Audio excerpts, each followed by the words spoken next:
The behaviour of these two children is peculiar. They are sisters, the older aged 4½, the younger 21 months. No response from one to the other can be observed.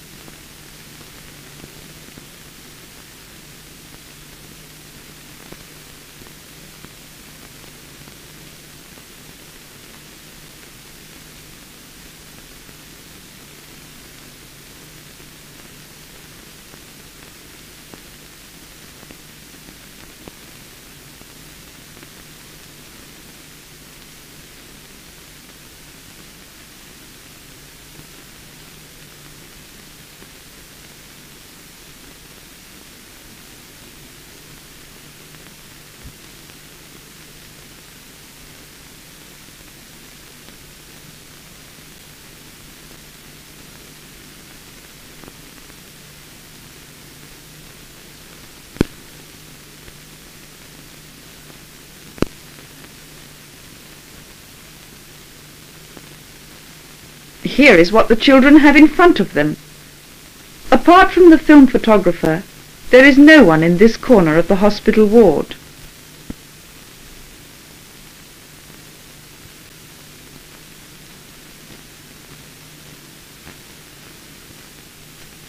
Another look at the two children. How, for instance, should this expression be interpreted?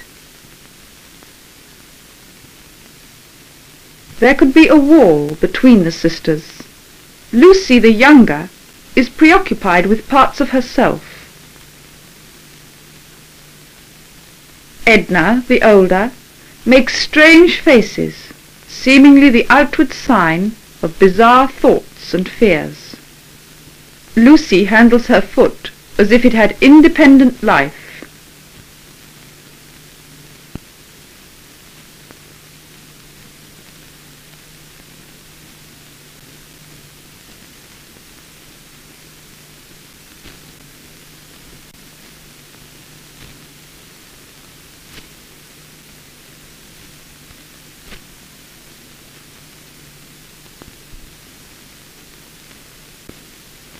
This 8-year-old autistic girl does make a limited social response to adults.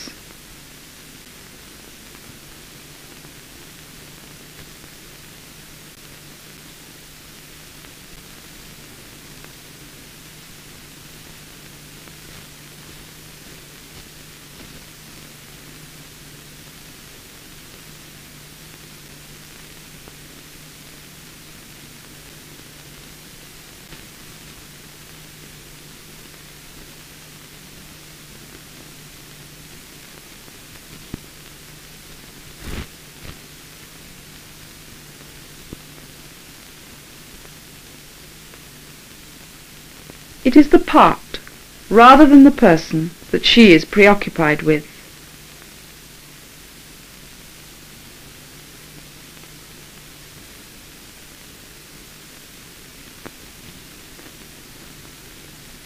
Pleasurable sensations are refined to a few simple movements, which are repeated monotonously.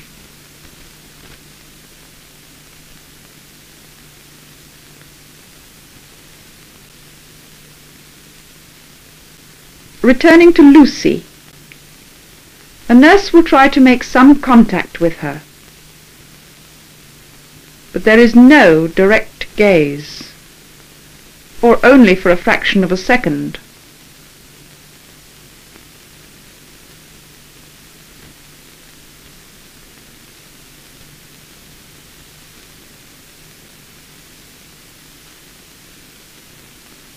There are moments when she is acutely distressed for a reason we cannot explain.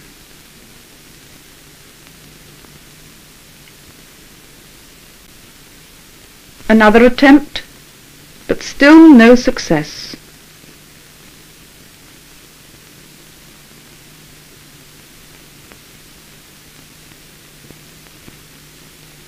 When the crucial moment is frozen, it is obvious there is no direct gaze.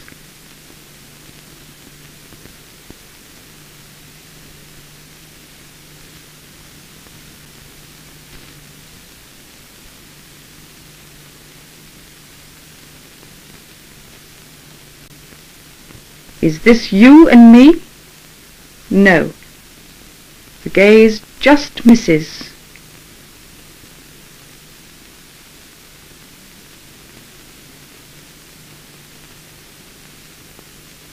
A normal child, even though shy, will glance at an approaching stranger. The freeze shows a direct eye gaze.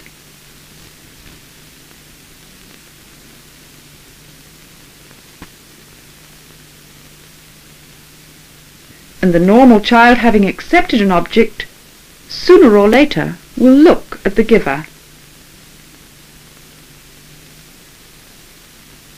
This freeze shows even more clearly eye-to-eye contact.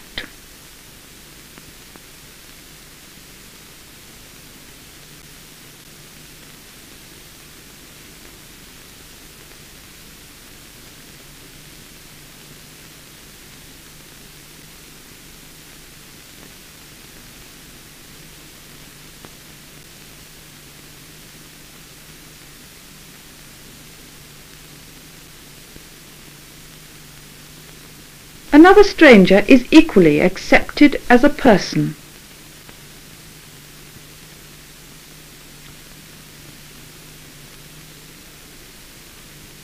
Again, good visual contact.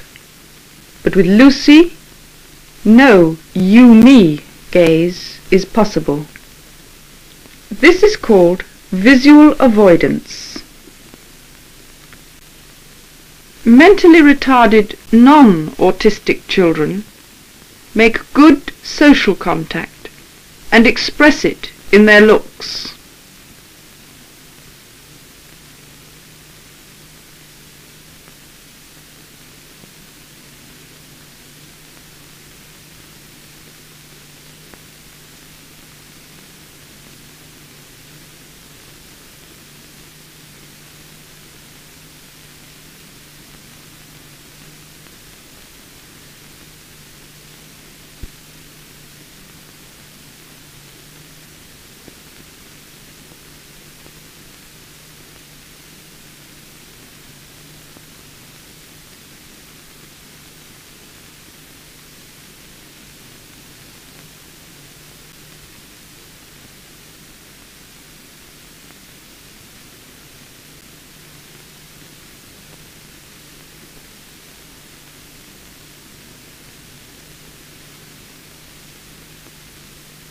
Autistic children often seem unable to complete voluntary acts because of ambivalence. Something so simple as accepting a familiar object cannot be completed. She behaves as if the shoe were too hot to touch.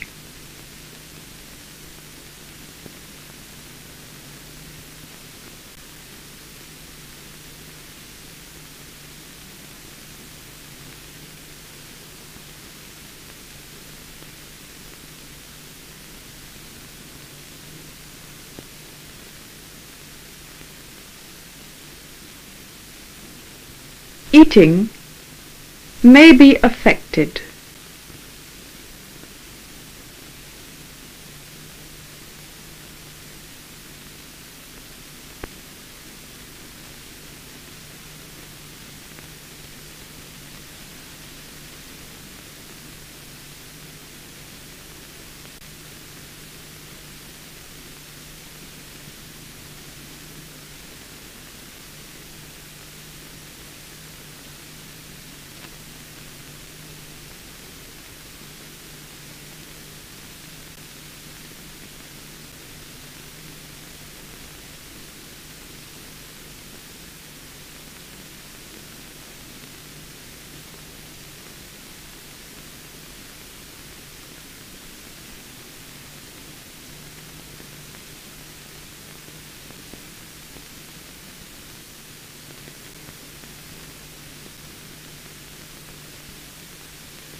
Her meal has been delayed. She must be very hungry. But her feelings are almost entirely negative.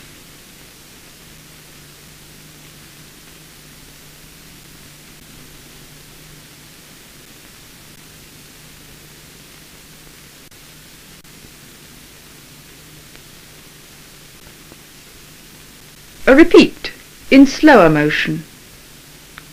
Can the ambivalence be detected?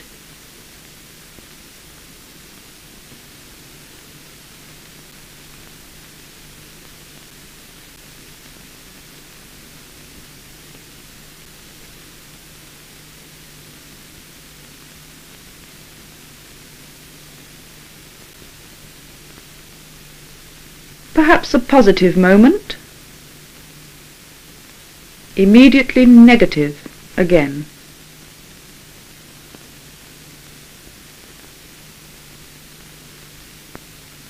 This is William. At home, he fills hours with these monotonous, rhythmical movements.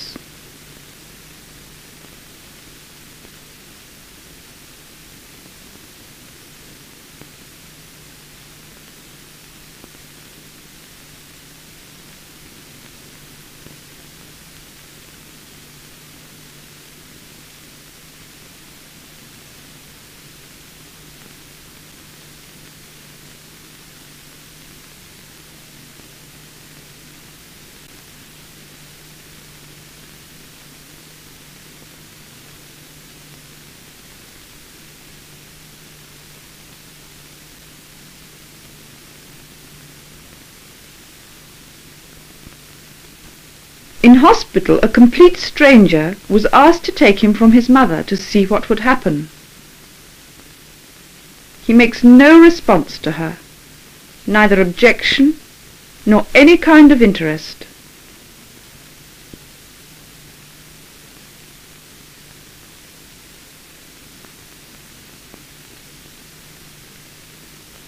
But starts a run of his monotonous hand clapping.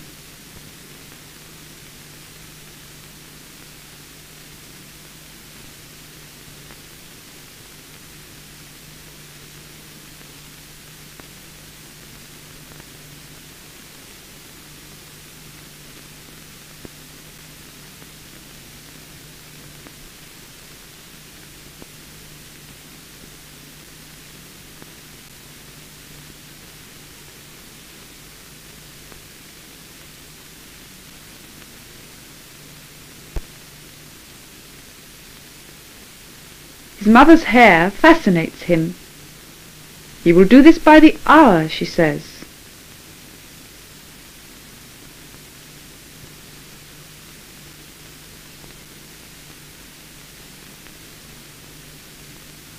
The autistic child, like most children, loves to be romped with and cuddled.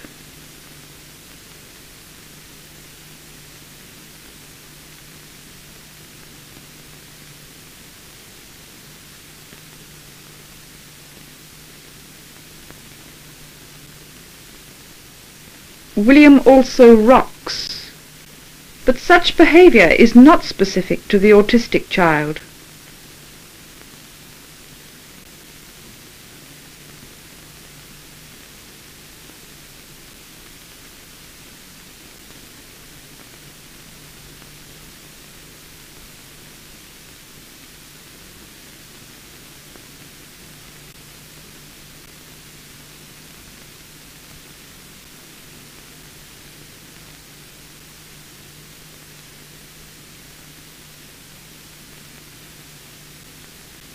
Hands as objects, studied as if in admiration.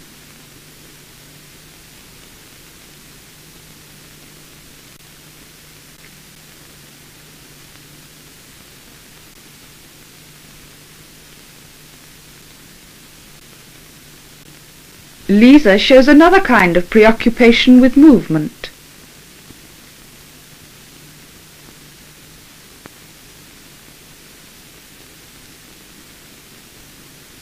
The toy does not exist for itself, but to satisfy the need for oscillation.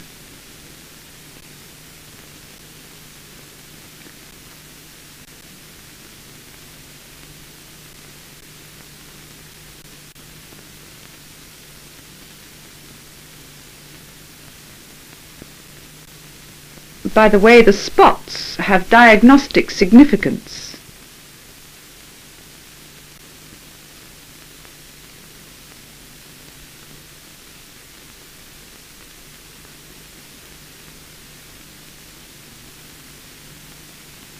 Preoccupation with rhythmical movement, either of things or of the body, becomes more elaborate as time goes on. Quite skillful spinning and twirling activities with objects are indulged in, interminably, unless interrupted.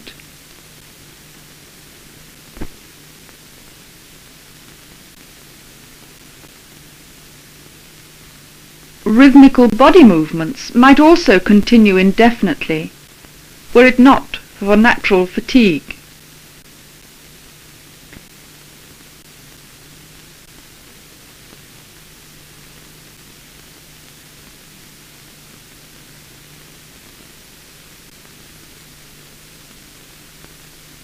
This child, Alan, we say, is stimulus bound. The spinning possibilities of an object evoke the same response again and again.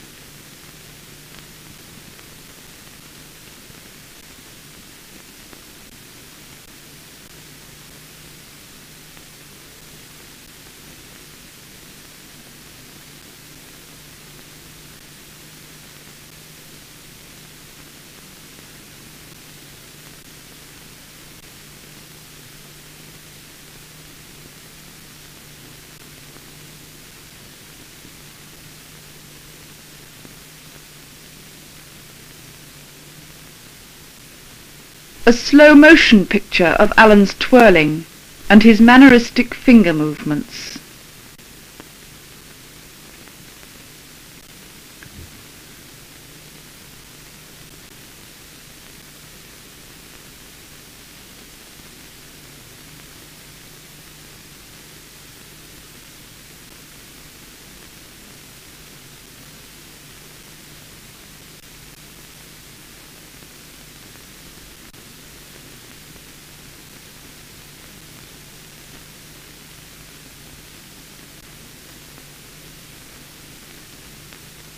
Features that have not been shown by the film. 1. Failure to establish dependent personal relationships, even with the mother. 2. Preoccupation with sameness and acute anxiety or rage if the environment is changed. 3. Auditory avoidance, apparent deafness.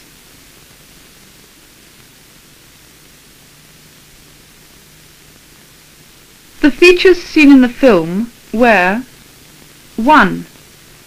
Failure to relate in any way to another person.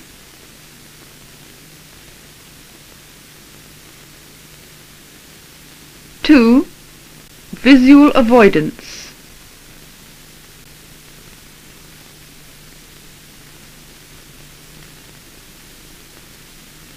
3. Preoccupation with parts of the body as if disconnected.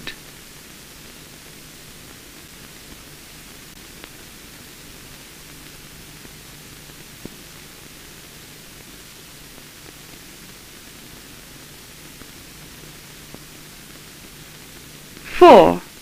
Inappropriate emotions. 5. Pathological preoccupation with specific objects. 6. Preoccupation with sensual stimuli.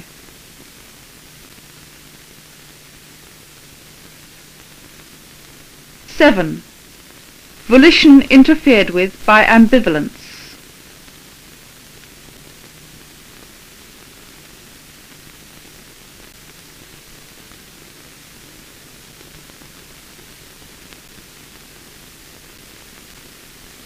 8. Preoccupation with rhythmical or twirling movements, either of things or of the body.